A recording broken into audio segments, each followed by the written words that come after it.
तालुका माजलगाव, जिल्हा बीड. माझ्या भाषणाचा विषय विश्वप्रेरिका राष्ट्रमाता राजमाता जिजाऊ. ना वाकायचे ना झुकायचे, अन्यायावर पलटून वार करायचे. ना वाकायचे ना झुकायचे, अन्यायावर पलटून वार करायचे. सन्मानाने जगायचे आणि सन्मानानेच मरायचे.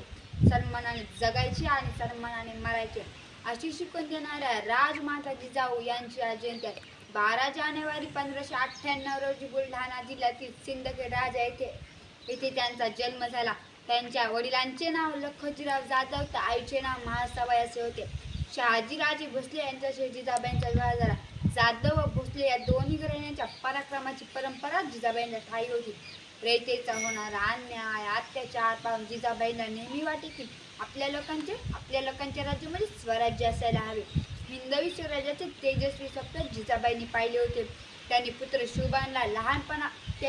शुभानला लहानपणापासून शौर्याच्या पराक्रमाच्या कथा सांगून घडविले.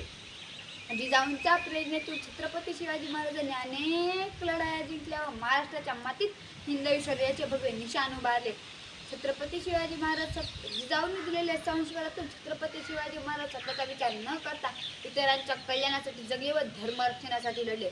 स्वतःचा विचार न करता इतरांच्या कल्याणासाठी जगले व धर्मरक्षणासाठी लढले.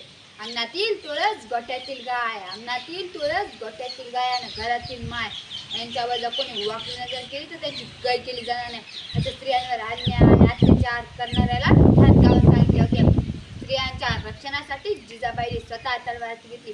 जिजाऊ या शूर शानाक्ष व युद्धनीतीमध्ये कुशल होत्या. त्यांनी पुत्र शुभानला युद्धनीतीचे शिक्षण दिले होते. जिजाऊंच्या संस्कारातून छत्रपती शिवाजी महाराज घडले. जिजाऊंनी पाहिलेले पहिले हिंदवी स्वराज्याचे तेजस्वी स्वप्न छत्रपती शिवाजी महाराजांनी पूर्ण केले. जिजाऊंनी आपल्या कर्तृत्वाने असामान्य इतिहास घडवला. अशा या आदर्श राजमाताचे 17 जून 1674 रोजी निधन झाले. पण आजही महाराष्ट्राच्या कणाकणात व लोकांच्या मनात त्यांनी जागवलेला स्वाभिमान आहे. त्यांनी जागवलेला स्वाभिमान आहे. त्यांचे कार्य, त्यांचा इतिहास आजही आपल्या सर्वांसाठी प्रेरणादायी आहे. तुमच्या शौर्याची गाथा इतिहासाच्या पानोपानी. धन्य राजमाता जिजाऊ.